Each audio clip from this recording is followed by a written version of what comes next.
Você está no Apareça e Cresça, o podcast onde sua voz ganha força, sua mensagem encontra espaço e sua presença se transforma em autoridade. Porque crescer começa com aparecer. Então apareça e cresça. Estamos aqui iniciando uma nova temporada com o podcast Apareça e Cresça e dessa vez em parceria com a CL Solution Qualisyndic RJ da Kleine Lemos. Nós vamos trazer muitos convidados, então se preparem. E hoje eu estou começando com uma figura maravilhosa e vocês vão entender por que eu estou falando figura. Seja bem-vindo, Xisto Matos. Seja bem-vindo, você que é uma pessoa importantíssima na área condominial, no setor condominial, uma grande referência para a gente, um grande escritor, palestrante. Eu vou pedir para você se apresentar um pouquinho, né? Advogado nessa área. Então, eu vou pedir para você se apresentar um pouquinho para a gente. Seja bem-vindo ao nosso bate-papo, ao nosso podcast do Apareça e Cresça, CL Solution Qualisyndic RJ. Olá, Luciana, muito boa tarde. É sempre uma honra participar de podcasts e para falar de uma coisa que eu sou apaixonado, né, que é direito condominial. E eu estou à sua disposição, à disposição dos nossos telespectadores, para que a gente possa agregar o valor a essa conversa que teremos aqui nessa tarde, que eu tenho certeza que será muito bem produtiva. Sensacional. Então, começa falando um pouquinho para a gente do seu posicionamento no setor condominial, né? Como você atua hoje, em que área você atua, dessa experiência. Gente, aguarde que em breve vocês vão ter uma novidade, que eu vou explicar por que eu falei figura.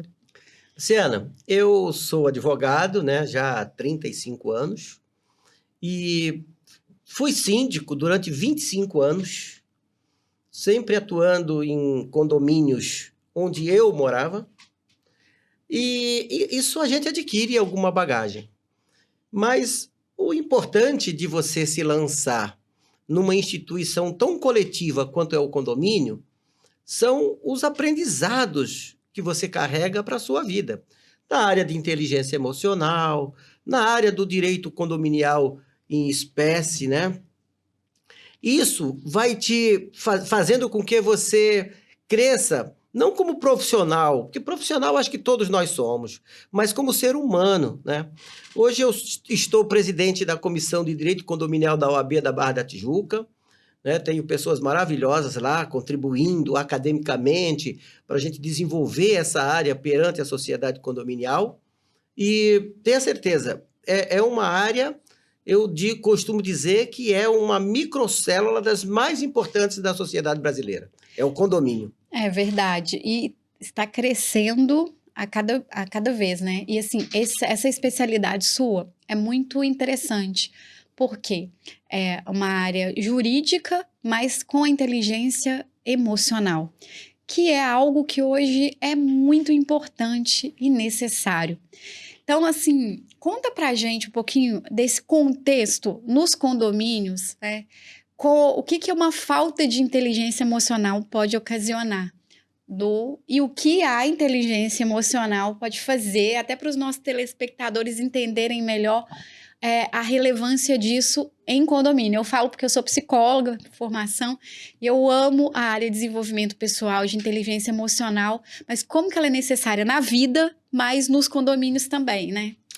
Luciana, nas relações humanas, elas são pautadas por conflitos, né? Não existe relação humana sem conflito.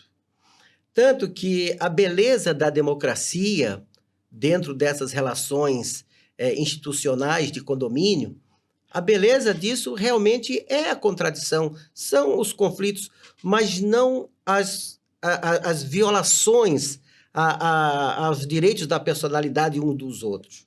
Então, por isso que surge a inteligência emocional nos tempos modernos. Eu costumo dizer que a inteligência emocional, hoje, ela suplanta os ensinamentos de Daniel Goleman. Né? Suplanta, porque eu acho que ela vem bem antes. Goleman apenas nos abriu os olhos da necessidade de a gente ter um pouco de inteligência para conviver bem nessas relações tão conflituosas. Na realidade, o que é o condomínio? O condomínio é um locus de concentração dos diferentes. E aonde tem diferenças, é natural que se tenha conflitos. Mas só que o conflito, quando ele é solucionado com base no respeito à dignidade do outro, aí ele fica mais leve, é um fardo menos pesado. Por isso que a gente utiliza a inteligência emocional nessa relação. Temos um capítulo no nosso livro de direito condominial, Condomínio Edilício, o estilo de moradia, que eu escrevi junto com o meu amigo Samuel Rubens Pereira. Já está na 3ª edição. Uau! E é um sucesso. Nós vamos agora fazer tardes literárias pelo Brasil todo. Já começamos a primeira em São Paulo, no dia 2 de dezembro passado. Vamos rodar todos os estados da federação, fazendo com que a sociedade condominial se conscientize, as pessoas que se dispõem a trabalhar nessa área se conscientizem de que a relação humana saudável ela é muito importante para a vida, porque você não escolhe o seu vizinho de porta. É verdade. E me conta aqui, você é advogado condominialista, certo? E esse tópico, porque nem todos os advogados no setor condominial ou em diversas áreas, né, penal, civil, criminal, tem essa especialidade. Essa especialidade de inteligência emocional te ajuda em relação às suas causas, para diminuir um pouco o conflito ou até fazer um acordo, uma negociação, agora eu estou falando no jurídico mesmo? Bem, na realidade, Luciana, eu não sou tão somente um advogado condominialista, né? A minha atividade precípua no direito é o direito penal. Eu sou criminalista, né? Eu atuo na defesa dos vulneráveis, daquilo que a sociedade repugna, né? Eu atuo no Tribunal do Júri, que não tem lugar, é o Tribunal das Lamentações, onde as pessoas estão ali, ninguém sai vencedor daquele lugar. Então, se não tiver inteligência emocional para perceber que num tribunal do júri todos são perdedores, se a gente achar que entra como, se tem ali algum vencedor, não tem o mínimo de humanidade para atuar nessa relação. Então, eu aprendi isso, na realidade, acho que inteligência emocional não é uma disciplina... eu implantei no direito brasileiro, né, academicamente. Eu acho que poucas obras tratam de inteligência emocional nas relações de condomínio, porque dificilmente você vai encontrar uma obra nesse sentido. Mas ela é multidisciplinar. É verdade. Né? Inteligência emocional é para todas as carreiras, é para a vida. É a segunda inteligência. Né? E acho que a gente aprende dentro de casa. Quem tem filho, quem tem mulher, aprende inteligência emocional e tem que exercitar dentro do ambiente doméstico. Né? Porque vai ter um dia que a sua mulher não está bem, que o seu filho não está bem. Imagina se você também não fica bem. Né? É verdade, é verdade. Gente, hoje, caixinha de surpresa, né? A gente já entendeu que ele é escritor, que é advogado penal, que trabalha no setor condominial, está hoje à frente de vários projetos, mas eu vejo que você, até conversando antes nos bastidores, tem essa humanidade, mas eu costumo dizer que às vezes Deus ele nos presenteia com algumas histórias, né, com um processo de vida que faz a gente se tornar mais humano. E eu, nos bastidores, tem algo que você já foi, só que nós vamos falar aqui rapidinho, só para as pessoas contextualizar a questão da figura. Mas você já morou, inclusive eu já deixo o convite para você, para o próximo podcast, para a gente falar sobre isso, mas você já foi um morador de rua.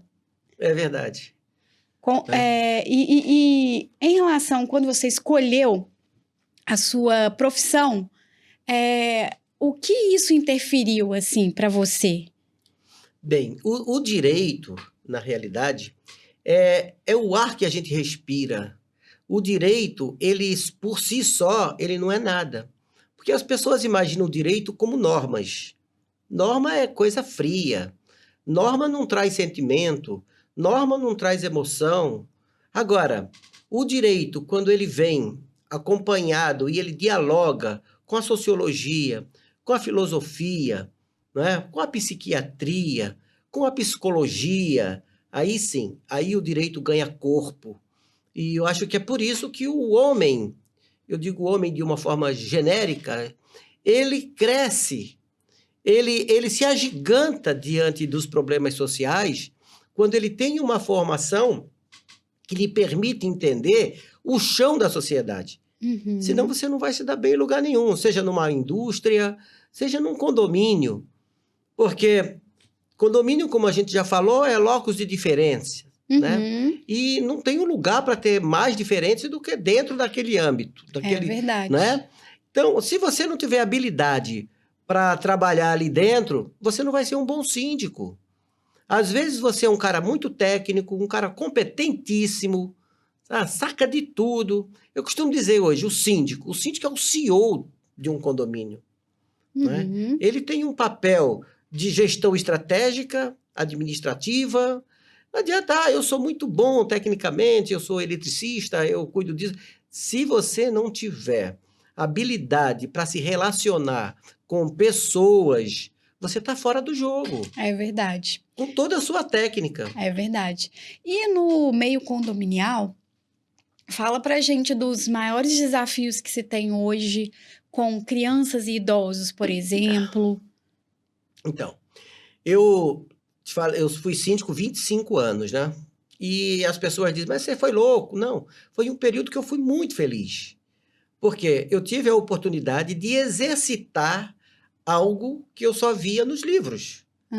Você né? conseguiu colocar na prática. Você abre lá um livro de inteligência emocional, você vai entender que empatia, autocontrole, autoconhecimento, destreza social são pilares para que você possa caminhar, né, em qualquer instituição. Se você não tem empatia com um idoso, hoje nós temos 32 milhões de idosos no Brasil. E eles estão aonde? Dentro dos condomínios. É verdade. Né? Então, se você hoje não tiver um olhar diferenciado para esses grupos vulneráveis, que eles estão dentro dos condomínios, você não vai atuar bem na sua profissão. Não vai. Hoje nós temos a violência doméstica. Há bem pouco tempo, Luciana, nós ouvíamos dizer que em briga de marido e mulher não se metia a colher. Agora já está diferente, né? Agora é obrigado, ai de você que não comunique à autoridade policial E uma como que violência funciona doméstica. isso no condomínio? Como que, se eu estou ouvindo meu vizinho, o que eu tenho que fazer? Eu tenho que entrar em contato? O que eu preciso fazer? Vamos supor. É importante que as pessoas também não criem um terror dentro do condomínio e numa conversa com um tom mais elevado, transforme-se aquilo numa violência doméstica. É preciso que Por isso a importância da inteligência emocional para você saber, ter o autoconhecimento do que realmente configura uma violência doméstica. Uma agressão física, uma agressão psicológica pode causar uma violência doméstica. Mas o vizinho, ele não está para tomar conta da vida do outro. Não é isso? Tem que ter um ponto de equilíbrio muito bem apurado para não sair criminalizando as relações sociais. Muito bom isso. Tem que ter, porque senão você vai criar um pandemônio dentro do condomínio. O marido falou um pouco mais alto lá com a esposa e o vizinho diz, olha, ele está brigando com ela. Pô, não é bem isso. Entendi. Não é bem isso. Não, existe uma linha muito tênue entre o pavor e a verdadeira violência doméstica. Não pode plantar esse pavor, senão as pessoas não vão viver felizes. E hoje a gente vê muito essa violência doméstica em condomínios, mulheres sendo atacadas dentro do elevador, nas áreas de convivência. Isso sim é algo que tem que ter uma interferência, não é isso?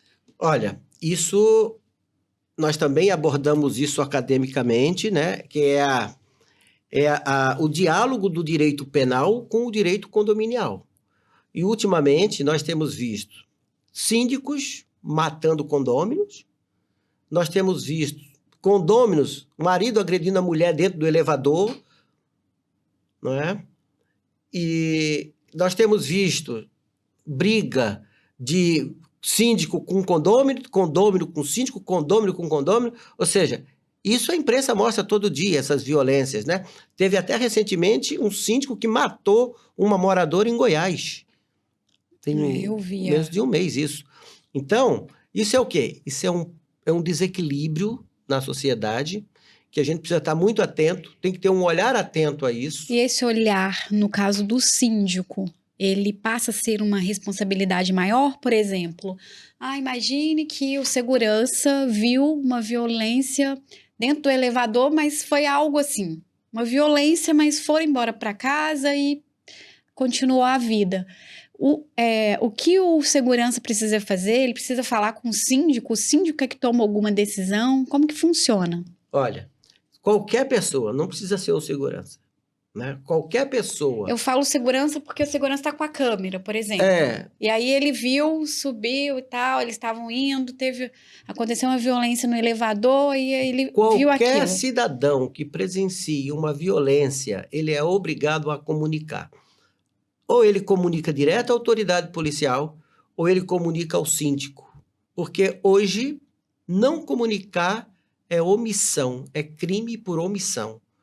Ou seja, então, os tempos são outros. E a gente precisa estar muito atento a isso. Esse conteúdo é muito importante, né? Porque às vezes a pessoa ela fica querendo ser... não vou entrar, e se torna omissa. Vai responder. Se o cara mata a mulher ali e ele viu e não comunicou, não fez nada, ele vai ser punido por omissão. Vai ser responsabilizado também, né? Responsabilidade penal por omissão. Entendi. E assim, fala um pouquinho das confusões que acontecem nos grupos de WhatsApp de condomínio. Acontece muito, é só lá no Japão? Bem, não tem um bem que não traga um mal, né? A rede social, a tecnologia, né, a comunicação digital, ela trouxe seus reveses. Ela, ao mesmo tempo em que um grupo de WhatsApp ele dinamiza a comunicação entre todos, né, prestando informação em tempo real, você está vindo do seu trabalho e faltou luz na sua região, no seu prédio, faltou água, você entra lá no grupo, você já está sabendo, você pode tomar uma outra decisão com isso, mas as pessoas estão usando muito mal esses grupos, né? E a constatação disso se dá através das ações judiciais, dos boletins de ocorrências nas delegacias. As pessoas cometem crime contra a honra, injúria, calúnia, difamação, e isso tudo está fora da liberdade de expressão. Existem coisas, né, que são acobertados pela liberdade de expressão, desde que não violente atributos da personalidade. Então, a linha é bem tênue. Entendi. É bem tênue, não é uma simples crítica, como um caso de Goiás agora, uma moradora, que era uma corretora, ela fazia críticas à gestão do síndico. Ela morreu por isso. Ela morreu por fazer crítica à gestão do síndico. Não tem nenhuma prova de que essas críticas fossem ofensivas. Porque criticar é um direito. Verdade. Né? Muitas vezes, para quem está sendo criticado, se consegue trabalhar aquilo como algo construtivo, faz o que você falou, nos melhora, né? Se você está me criticando e eu posso buscar em você um subsídio para que eu me aprimore, eu acho que esse é o caminho. É isso que a inteligência emocional manda que se faça, né? Você tem autocontrole da situação. Como?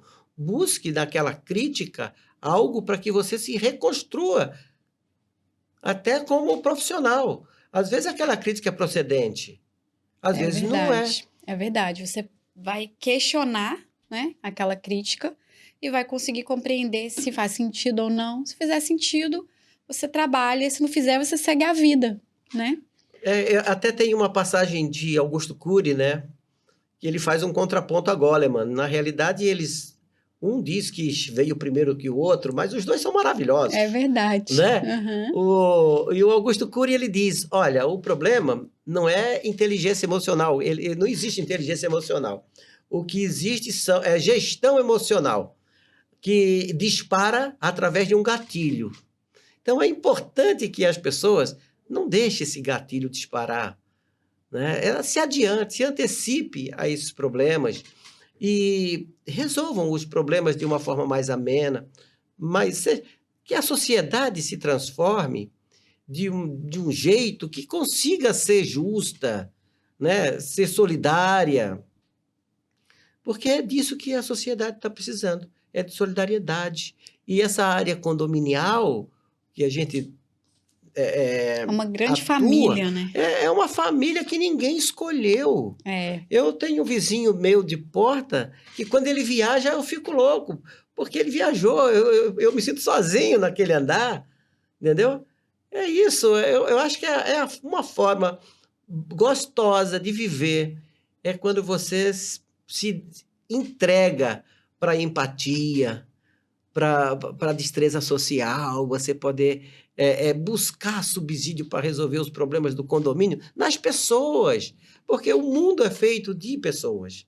É verdade. Nós somos a máquina que move o mundo. É verdade. E no meio de toda esse conteúdo que nós estamos vivendo numa era da informação, é muito importante essa informação que realmente gera essa possibilidade de uma convivência melhor.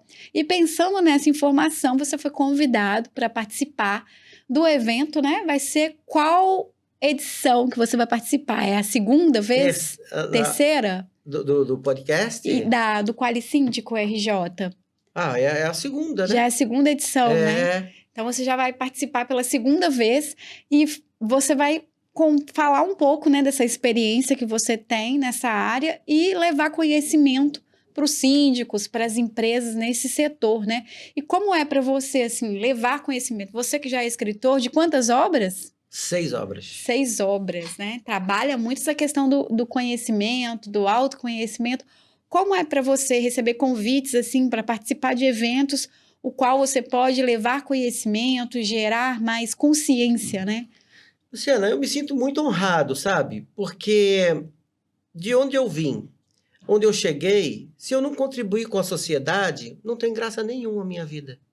Eu acho que a beleza da vida, para qualquer cidadão, é quando ele consegue retribuir para a sociedade aquilo que ele ganhou, né? Eu sou um bilionário de ganhos sociais. Muitas coisas boas, né? Eu sempre me envolvi com o coletivismo. Eu acho que nós somos capazes, nós somos sempre mais fortes quando nós estamos juntos de pessoas. É verdade. Né? Então, isso realmente agrega valor para a sociedade. Por isso que pode me chamar, que eu estarei sempre à disposição. Se é para contribuir, pode contar comigo. Sensacional. Então, a gente já está esperando o evento Qualisíndico RJ, que vai acontecer em maio. Já estou curiosa para sua pauta lá, para conhecer mais. Eu fiz a cobertura do último evento, foi assim, enriquecedor. E eu palestrei lá com a Clênia, lá no Lead América. No Lead América. Eu estava lá. Exato. Eu estou sempre com essa guerreira, né? Clênia é uma pessoa fantástica, é uma contribuinte no mundo condominial, com seus eventos. Estarei sempre ao lado dela. Sensacional. Então, gente, eu falei figura, por quê? Porque na pandemia, além desse conhecimento todo que você trouxe, né, e traz pra gente no setor condominial, você também fez um livro de autobiografia e uma surpresinha nesse livro. Fala um pouquinho desse livro, o nome do livro, qual foi a proposta e esse personagem que você trouxe para as pessoas na pandemia. Bem, Luciana, meu livro, a autobiografia, é uma coisa bem pessoal, né? Corajosa. Não é todo mundo que conta a sua história através de um livro que vai alcançar fronteiras, mas eu não me limitei só a contar a minha história, porque ela interessa para poucas pessoas. A minha família, os meus amigos, eles vão se interessar, né? Agora, o mais interessante foi a segunda parte do livro, que eu me dediquei a ajudar as pessoas durante a pandemia. Eu criei um personagem que eu ainda não encontrei ele na literatura brasileira, mas ele pode até existir em algum lugar. E, através desse personagem, a gente contava, fizemos um diário, onde eu debatia com esse personagem o diário pandêmico. Fizemos em tom de crônica, e foi um sucesso, né?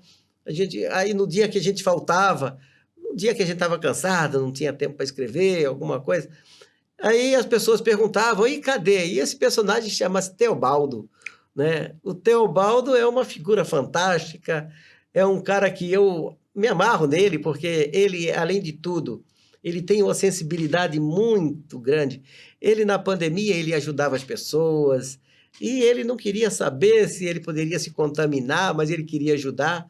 E eu acho que a gente foi nessa vibe aí, e escrevemos bons capítulos sobre ele, né, na Que segunda etapa do bacana. livro. Então já deixamos o spoiler, porque no próximo podcast você vai falar um pouquinho sobre essa superação, né? Como, porque muitas vezes as pessoas elas veem um profissional que você é e não imagina, né?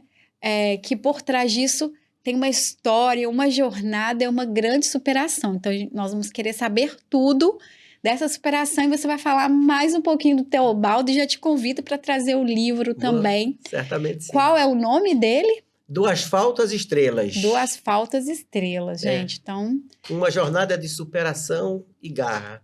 Sensacional. Então, a gente já deu um spoiler para a próxima e vai ser maravilhoso. Então, eu já, assim, termino já despedindo de você com gostinho de quero mais, né? Se pudesse, a gente ficava aqui batendo papo até, porque é muita história para contar, é muito conteúdo que você tem relevante sobre a área condominial e espero estar aqui com você mais vezes. Olha, será um prazer. Sempre que convidado, eu estarei aqui com você e falando um pouquinho de vida, né? Porque quando a gente fala de condomínio, a gente fala do direito à felicidade, né? Que hoje é enaltecido a categoria de direito.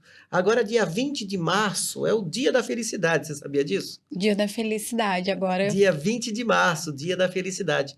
Então, nós procuramos atuar nessa área, né? E, a título de conclusão, trazendo para as pessoas a importância de ser feliz na seara condominial. Sensacional. Existe até um congresso, já há alguns anos, se eu não me engano, em Curitiba, muito grande, falando da felicidade quando, nessa época de março, né?